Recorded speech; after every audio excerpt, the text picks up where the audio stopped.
They say animals can see what humans can't. In these 7 bone-chilling cases, ordinary pets transformed into desperate guardians, fighting to alert their families of unseen threats. Some were dismissed as acting crazy until their worst fears came true. Prepare yourself for the supernatural truth these animals tried to reveal. I never thought my cat would save my life, but that's exactly what happened last October in the Montana wilderness. Being deaf since birth means I've learned to trust my other senses and my instincts. That night, they were screaming at me. I'd been tracking a pack of wolves for my new photography project. Just me, my camera gear, and Max, my Maine Coon who's been my constant companion since the incident 15 years ago. We were staying at my cabin near Glacier National Park. The isolation never bothered me before. It was actually why I chose this spot. The quiet, the stillness, perfect for wildlife photography. That evening started like any other. I was reviewing photos on my laptop when Max's behavior changed. His ears went flat, his tail puffed up. He kept staring at the window behind me. At first I thought it was just a deer, or maybe one of the wolves, but then I saw his reflection in my screen, a dark figure, standing motionless in the trees. My hands started shaking, the same way they did that night when I was 13.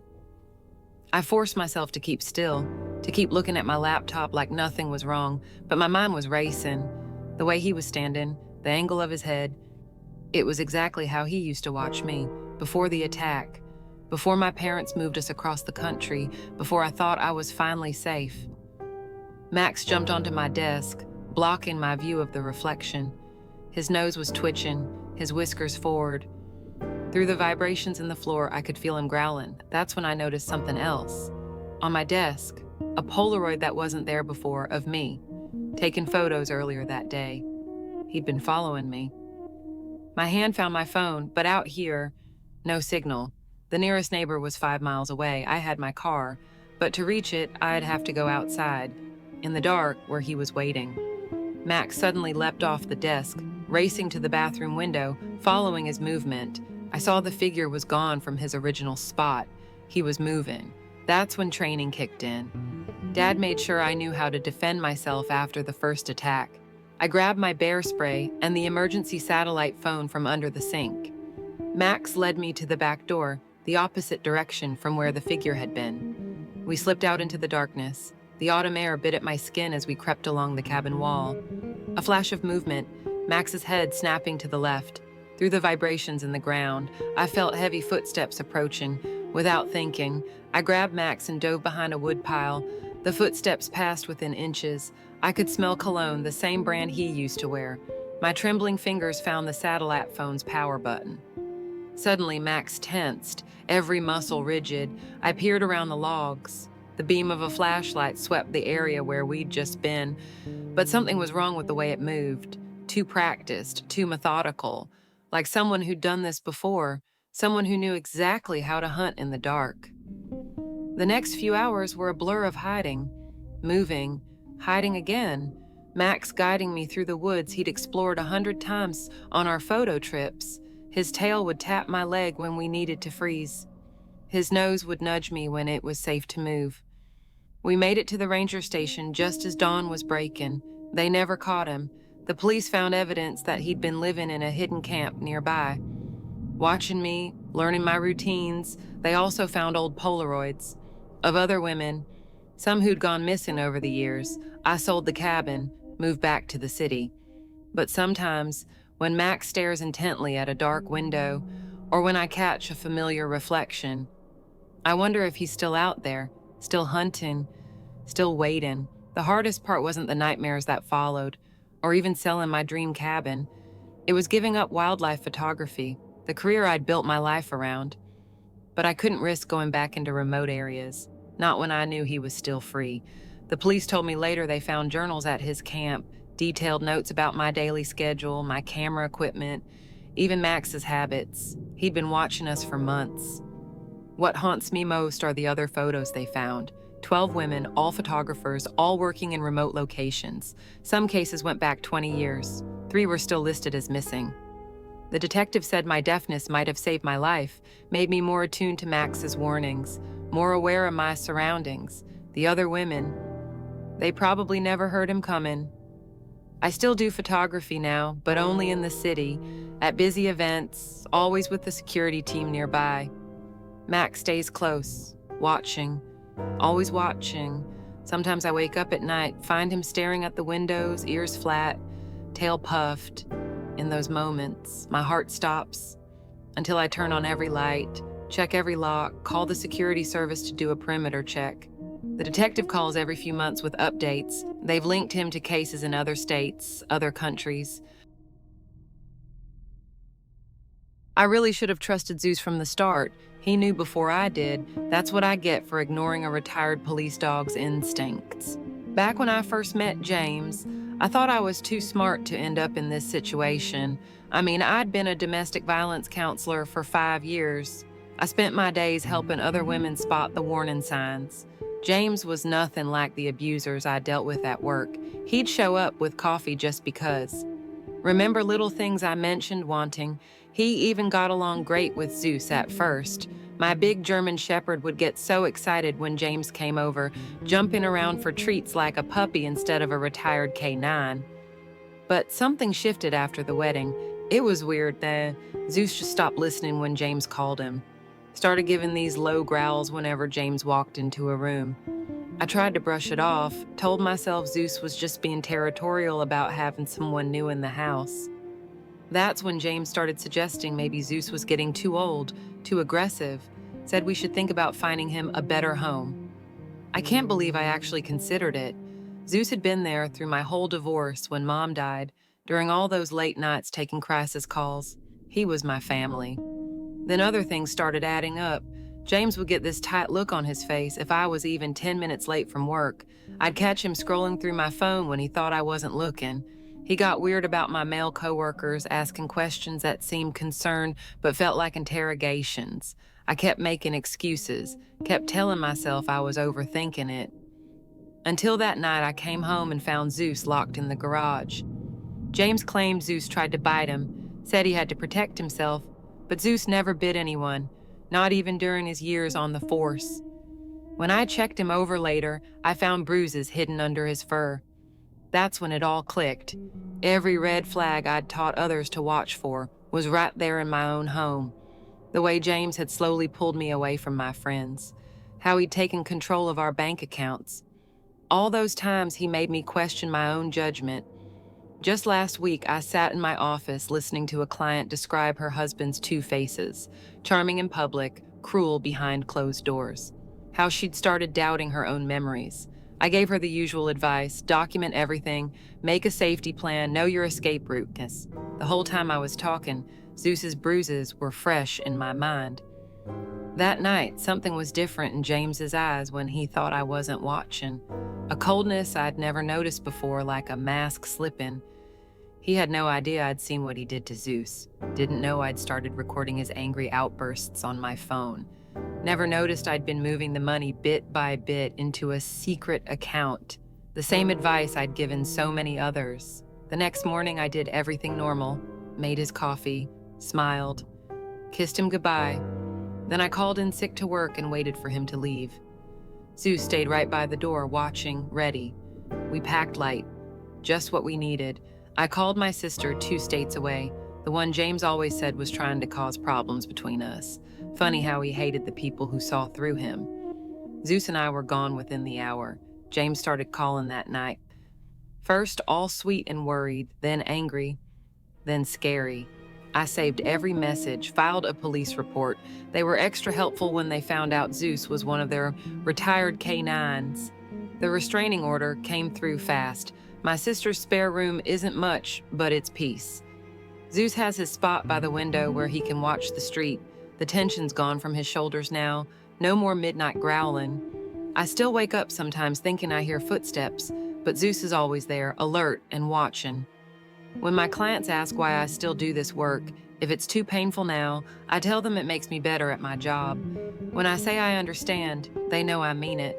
When they doubt their instincts, I tell them about Zeus, about learning to trust that gut feeling we try so hard to ignore. Zeus is getting older these days. His muzzle's going gray, and he takes the stairs a bit slower. But those instincts of his haven't dulled one bit, neither have mine. We're both a little more careful now, sure, but mostly we're just free, and that's worth everything.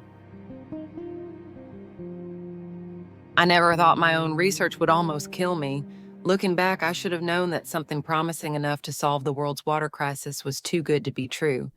I used to be a marine biology researcher at Westlake University, right up until 3 weeks ago when everything in my lab went terribly wrong. The first warning sign came from my clownfish. They'd always been so peaceful, just gracefully swimming through their anemone.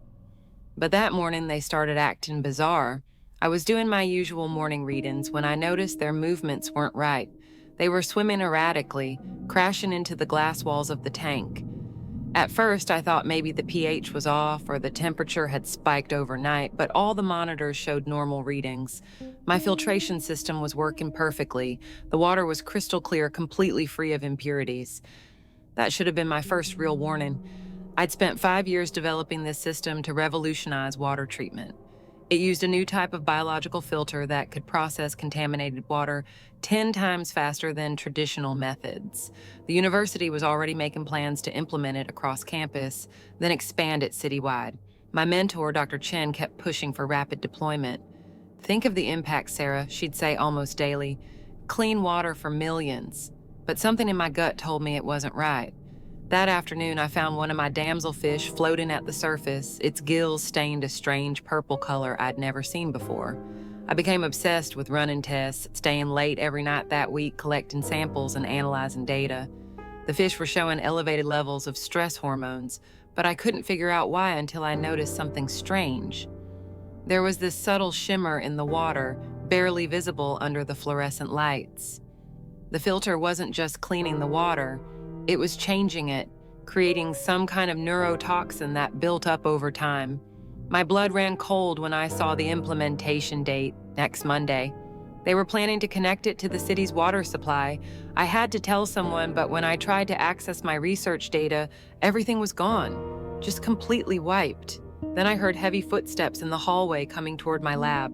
I killed the lights and hid behind the storage cabinets. The door opened, and I saw shadows moving across the floor. "Check everything," a voice whispered. "Make sure there's nothing left." I barely dared to breathe. They searched thoroughly but didn't find the sample I'd hidden in my thermos or the data I'd backed up to my personal cloud. Once they left, I ran straight to the dean's office. To my surprise, she actually listened, and the project was shut down that night. But I still can't shake this feeling of dread. Every time I turn on my tap, I find myself staring at the water, looking for that telltale shimmer. I dream about purple gills and erratic swimming patterns, about what could have happened if I hadn't noticed the signs. I resigned the next day. People said I was paranoid, throwing away my career over nothing. But I know what I saw. The scariest discoveries are often the ones that seem perfect at first glance, and it's been 3 weeks now. I moved to a small apartment in another city and switched to bottled water for everything. But last night I noticed something disturbing about my neighbor's fish tank. The same erratic swimming patterns, the same purple tinge starting to show around their gills. Through their window, I spotted the university's logo on a water filter system they'd installed. My hands wouldn't stop shaking as I called the EPA and left anonymous tips with 3 different environmental groups. But I know how slowly bureaucracy moves, how easily evidence can disappear. This morning, I saw Dr. Chen on the news, standing proudly next to city officials. They're calling it a breakthrough in water purification technology, a solution to water scarcity. They've already started installation in the city's main treatment plant. I'm writing everything down because people need to know the truth. More and more people in my building are getting headaches, complaining about metallic tastes in their mouth, the same symptoms I observed in the early stages of my research. I've packed my car with all the evidence I could gather, samples, data, everything. Tonight, I'm driving to a national news station. I just hope I'm not too late. That shimmer in the water is spreading, and nobody seems to notice except me. Sometimes I wish I couldn't see it either, but I do, and now that I know the truth, I can't just look away, not when millions of lives are at stake.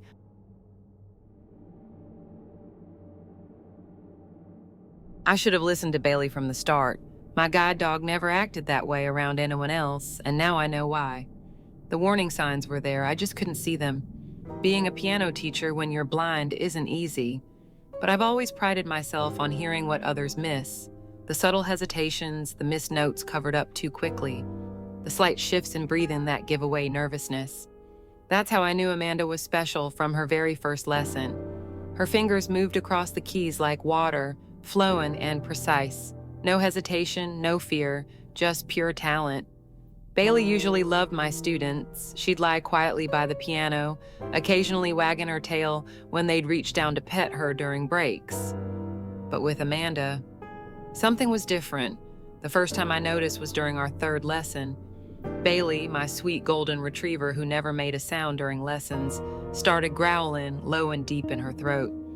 I apologized immediately. "I'm so sorry, she's never done this before." Amanda laughed it off. "No worries, some dogs just don't like certain people." But it kept happening, every lesson.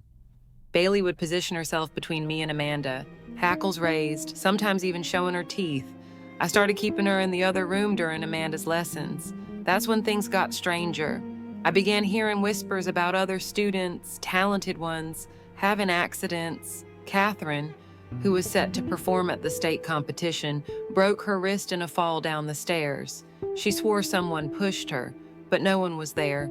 Then Michael, another promising student, had his brake lines cut. The police investigated, but found nothing. The accidents kept happening, each one more severe than the last. A prestigious scholarship recipient found her piano destroyed the night before her audition. Another student's sheet music was replaced with blank pages minutes before a performance. All of them rising stars, all of them competitors in Amanda's age group. I started paying closer attention during our lessons, noticing things I had missed before, the way she'd ask about other students' practice schedules, their performance dates, their routines. Always so casual, always so concerned. Oh, poor Catherine, how terrible about her wrist. Will she still compete? The question seemed innocent enough, but there was something in her voice, something that made my skin crawl. I remember the day everything changed. It was raining. I could hear the drops hitting the windows. Amanda was playing Chopin's Nocturne in B-flat minor. Her technique was flawless, but there was something else in the music, something cold, something calculated. That's when Bailey started scratching frantically at the door of the room where I kept her during lessons. The sound grew more desperate, more urgent, until finally, the door burst open. Bailey charged in, not attacking Amanda directly, but going straight for her bag, scattering the contents across my living room floor. That's when I felt it, mixed in with sheet music and pencils. A small bottle, glass. When I unscrewed the cap, the smell hit me. Something chemical, something that didn't belong in a piano student's bag. "What is this?" I asked. Her voice changed then. All the warmth vanished. "You really should have kept your dog locked up, Mrs. Roberts." I heard the click of a switchblade opening. Bailey's growl turned into a snarl. There was a scuffle, a scream, the sound of something, or someone, hitting the floor. When the police arrived, they found Amanda unconscious, the knife fallen beside her, Bailey standing guard. The investigation revealed everything. The chemical in the bottle was a powerful muscle relaxant, mixed with other substances I can't even pronounce. They found similar bottles in her home, along with detailed notes about each accident, times, dates, methods. She had planned everything meticulously. The police discovered she'd been systematically eliminating competition across 3 different counties. Anyone she saw as a threat to her career. Her phone contained evidence of it all. Messages to accomplices, maps of performance venues, lists of targets, including me. She had planned to drug me that day, make it look like another tragic accident, a blind piano teacher taking a fatal fall in her own home. I still teach piano, but now, I always trust Bailey's judgment. She saw what I couldn't, and she saved more than just my life that day. The students returned, one by one. The music filled my home again. But something had changed. We all learned a hard lesson. Some monsters you never see coming, even when you can see. Bailey lies by the piano now, alert but peaceful, warning me in her own way about the darkness that can hide behind the most beautiful music. And every time I hear a perfect performance, I listen, not just to the notes, but to what lies beneath them. the truth that even blindness couldn't hide. I never thought our little parakeet would end up saving our cafe, and maybe our lives. The way everything unfolded still keeps me up some nights. My sister Rachel and I inherited Been There Done That from our parents. It was nothing fancy, just a cozy neighborhood spot where regulars came for their morning coffee and stayed for Rachel's famous banana bread. Our parakeet Charlie had been part of the cafe's charm for years. Perched in his brass cage by the window, he'd sing his heart out all day, especially when the regulars walked in. That's why his silence caught my attention. At first, I didn't think much of it. Birds have moods, right? But then I noticed the pattern. Every time these three men in expensive suits come in, Charlie would stop mid-song and freeze. They started showing up about 2 months ago, always ordered the same things, barely touched their drinks. They'd sit in the corner booth with their laptops open, speaking in low voices, and then the money started adding up in weird ways after that. Our books weren't making sense, showing way more profit than our actual sales. I mentioned it to Rachel one night after closing. Something's not right with the numbers, I told her. She was cleaning the espresso machine, didn't look up. What do you mean? We're showing thousands more than we're actually making. That's when Charlie's behavior started making more sense. The next time the men came in, we paid closer attention. They'd bring in briefcases, always leave with nothing. The security camera caught one of them accessing our back office when they thought no one was looking. My hands shake thinking about what we found in there. Stacks of cash hidden behind supplies, a notebook filled with codes. That night we called our cousin, a detective with the Financial Crimes Unit. Don't change anything, she told us. Act normal. We've been tracking these guys. The next week was the longest of my life. Every time the bell above the door chimed, my heart stopped. Charlie stayed silent more and more, like he knew something was coming. Then one morning, the raid happened. I was barely opening up when police cars swarmed the street. The men never saw it coming. It turns out our cafe was just one of many small businesses they were using to clean money for a huge drug operation. The detective told us Charlie's behavior might have saved us months of investigation. If you hadn't noticed the pattern, they could have gone undetected much longer. Looking back now, I can see all the signs we missed in those early days. The way they always paid in cash, even for the smallest orders. How they'd get defensive if we mentioned anything about the back office. The mysterious deposits that would show up in our account, always just under the reporting threshold. We were so focused on keeping our parents' dream alive that we didn't want to see what was happening right under our noses. The worst part was realizing how many of our loyal customers could have been hurt. The health inspector who always joked with Charlie, the elderly couple who'd been coming in since before we were born, the college students who trusted us to fuel their all-nighters. They all could have been caught in the crossfire if things had gone wrong. Rachel took it especially hard. She'd always been the trusting one, the sister who saw the best in everyone. For weeks after the raid, she'd jump every time someone walked in wearing a suit, start asking our regulars to pay with cards instead of cash. Even considered selling the cafe at one point, but I reminded her of what Dad always said. Sometimes the best cup of coffee isn't about the beans, it's about the people who serve it. So we stayed, made changes, installed better security cameras, started keeping detailed records of every transaction, hired an accountant who specializes in small business protection these days. Charlie sings nonstop again, but sometimes when the bell chimes, I still tense up, waiting to see if his song will stop. Rachel and I kept the cafe, changed the locks, moved Charlie's cage closer to the counter, but we're more careful now about who we let get comfortable in our space. And we always listen when Charlie goes quiet. The experience changed us in ways I never expected, made us stronger, more vigilant. The regulars noticed it too, started looking out for us in their own ways. Officer Thompson drops by more often during his patrols. The bank manager across the street keeps an eye out for suspicious activity.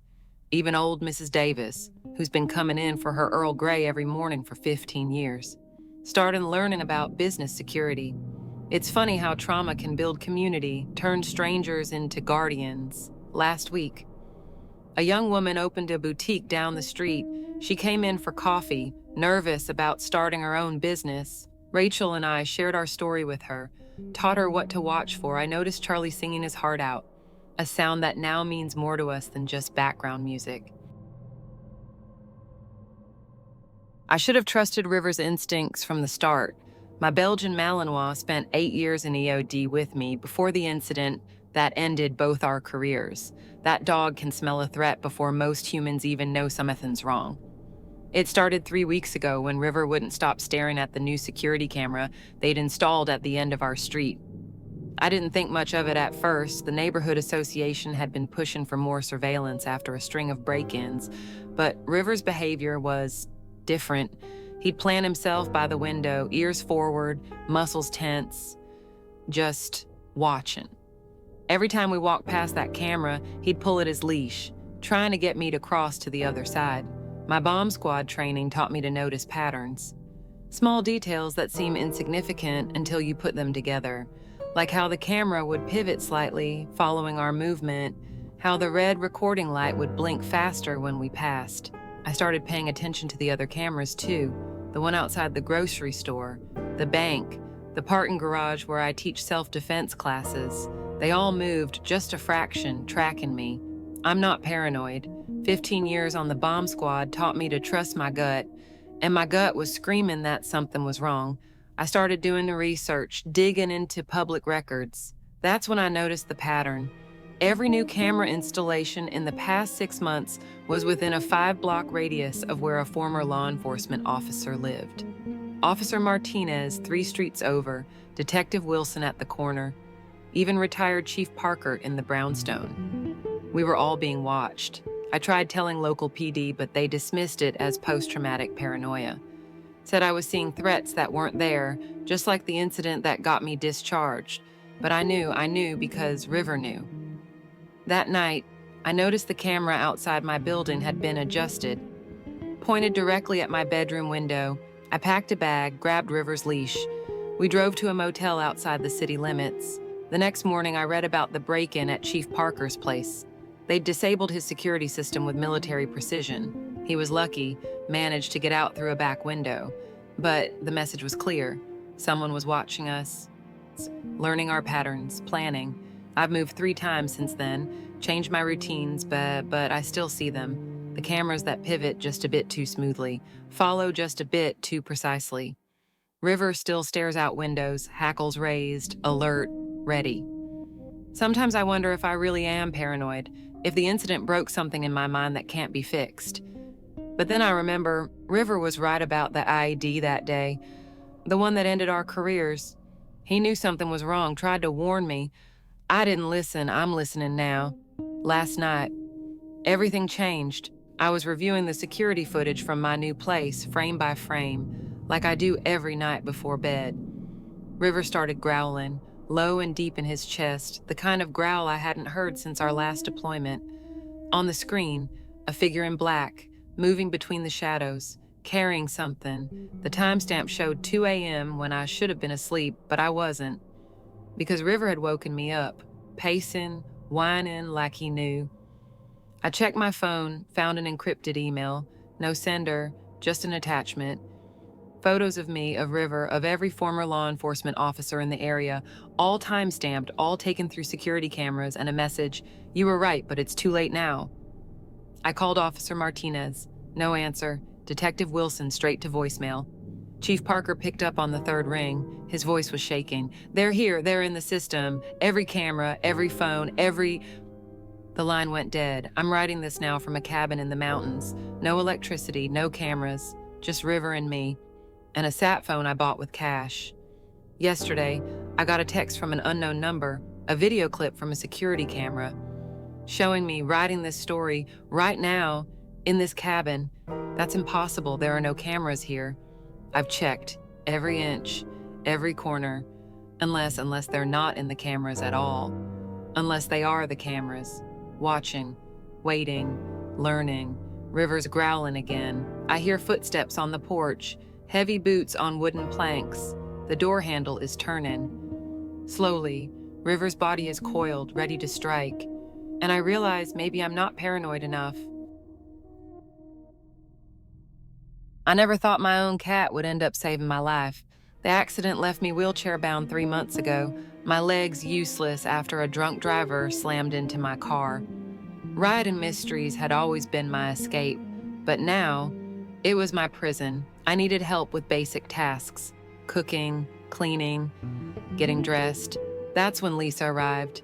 She seemed perfect, quiet, efficient, maybe too perfect. The first week went smoothly until my cat Pepper started acting strange. He wouldn't touch his food when Lisa prepared it, just sat there staring at the bowl, then at her, with those knowing yellow eyes. I brushed it off at first. Cats can be picky, but Pepper had never refused food before. He'd eat anything I gave him. The way Lisa watched him bothered me too. Her eyes would narrow just slightly whenever he refused to eat. Then she'd smile at me, that same practiced smile. One morning, I caught her reading the manuscript for my latest novel.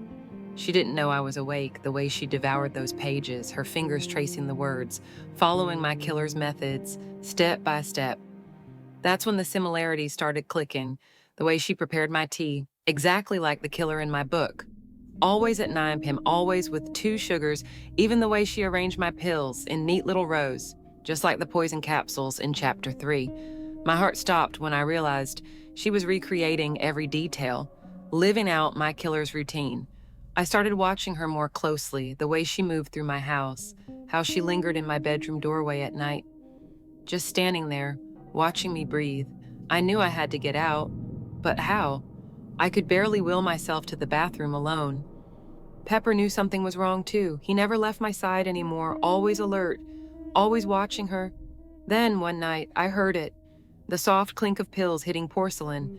I pretended to be asleep as she brought my nightly tea, but Pepper, my beautiful, brilliant cat, knocked the cup over before I could take a sip. Lisa's mask cracked, just for a second, but I saw it, that flash of rage in her eyes. I called the police that night. They found a stash of crushed pills in her car, identical to the ones my fictional killer used. The detective said I was lucky, that most stalkers don't have this much patience. They just read my latest book, said the similarities were undeniable. But sometimes, when I'm alone at night, I wonder about the other writers she might have targeted, the ones who weren't as lucky as me, the ones who didn't have a guardian angel like Pepper watching over them. I still write mysteries, but now I keep my manuscripts locked away, and I always test my food on Pepper first. The police investigation revealed more than just the pills. They found a journal in Lisa's apartment, page after page of detailed notes about my daily routine, going back months before my accident. She had been watching me long before she ever stepped foot in my house. There were pictures too, hundreds of them. Me at coffee shops, working on my laptop, at book signings. Even through my bedroom window, the thought of her out there studying me, learning my habits, it makes my skin crawl even now. The detective handling my case told me something that chilled me to the bone. Lisa had applied to be a home health aide for 3 other mystery writers in the past year. All of them had similar accidents shortly after hiring her. 2 of them died. The third disappeared without a trace. Her method was always the same: gain their trust, study their work, then recreate their own fictional murders, using their words against them. A twisted tribute from their biggest fan. Sometimes I wonder if my accident was really an accident at all. The drunk driver was never found, and Lisa, she seemed to appear in my life at exactly the right moment, like she had been waiting, planning. I dream about it sometimes, the screech of tires, the crunch of metal, the way the other car seemed to aim straight for me.